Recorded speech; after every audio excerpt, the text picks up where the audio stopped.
सत्संगत जी, प्यार से कहना धन निरंकार जी। सत्संग के दौरान जहाँ महात्माओं ने अपने भक्ति भरे भाव इस निरंकार प्रभु परमात्मा की तरफ अपनी आस्था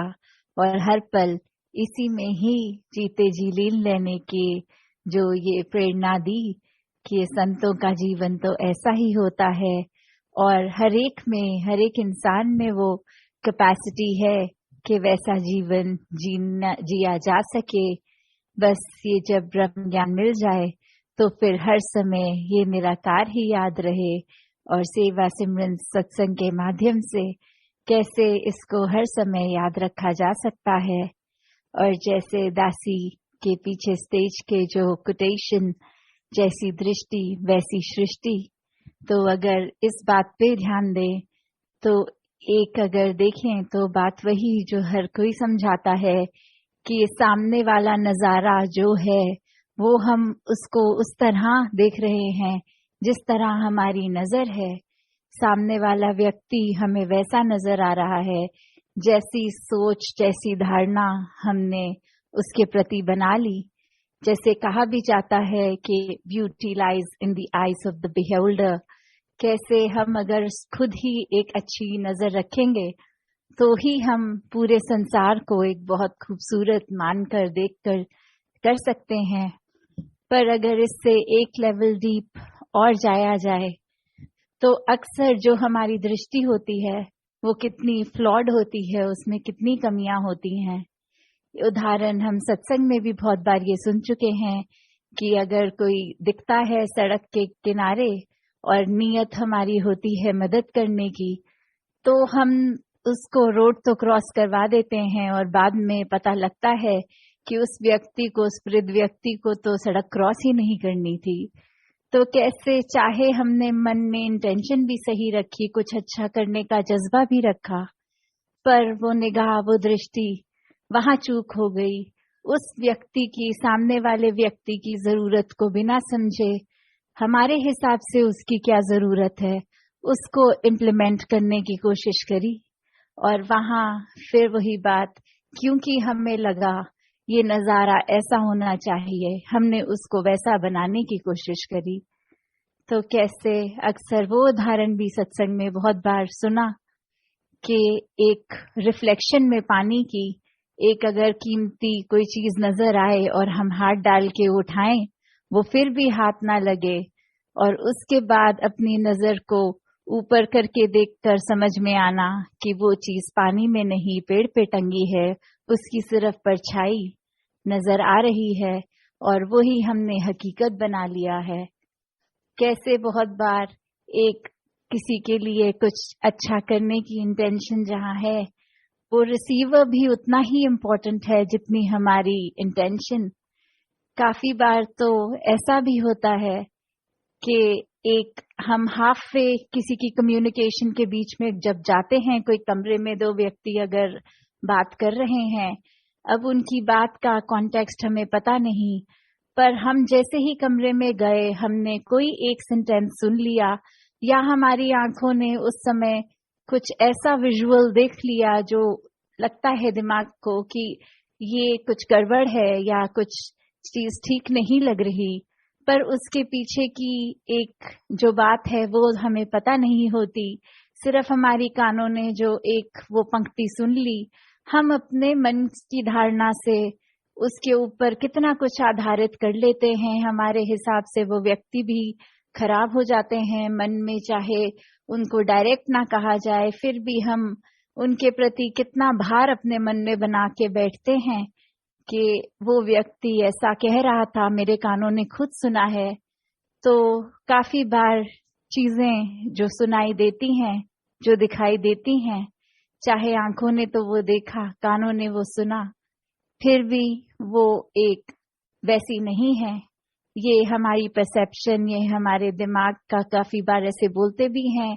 कि लुक्स कैन बी डिसेप्टिव, कि कैसे हम जो देखते हैं वो वैसा है कि नहीं, वो भी हमारी सोच ही है, वो हमारी समझ ही है। तो कैसे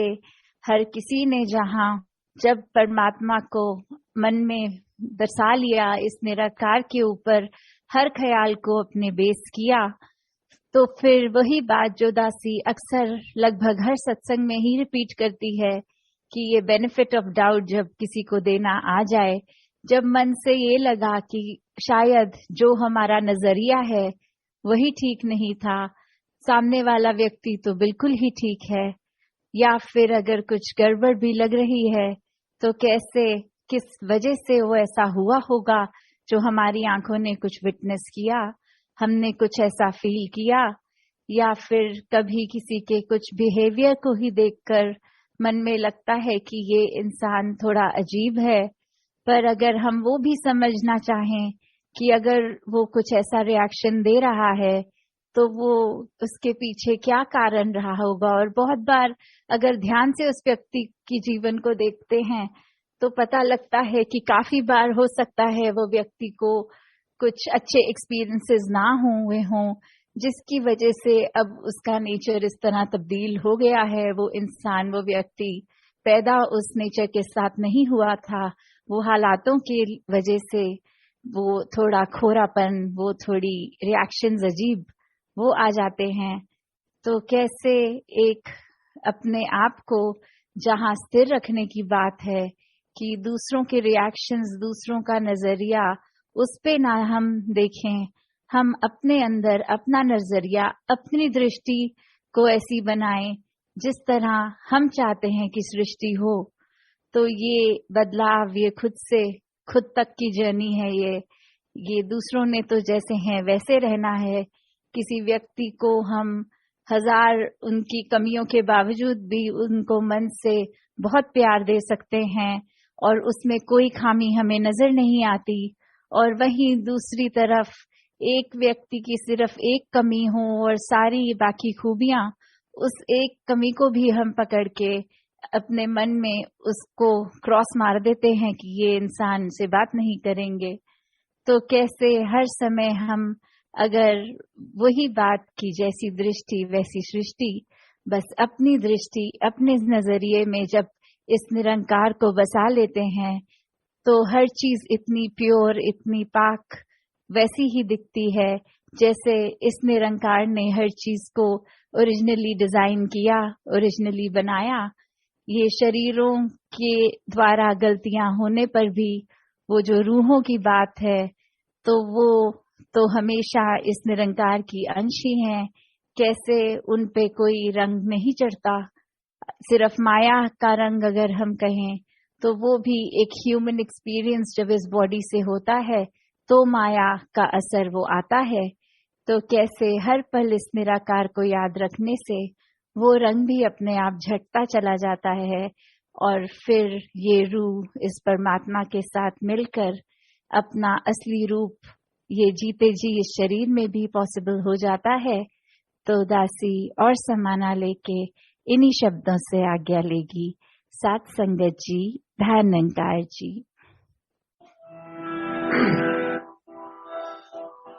तेरी ओट सहारा तेरा, तन मन घोल घुमावा, कह अवतार तेरे ही दाता, दिन राती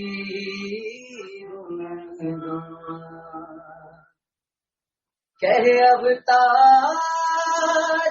तेरे ही दाता, दिन राती गुण गावा,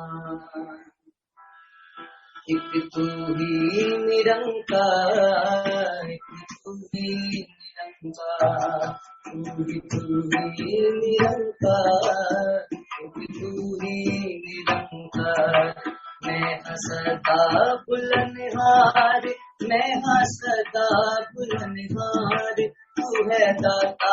बख्शनहार, तू है दाता बख्शनहार। मेरे अवगुण ना जीतार, मेरे अवगुण ना जीतार, तू ही निरंकार, एक तू ही निरंकार।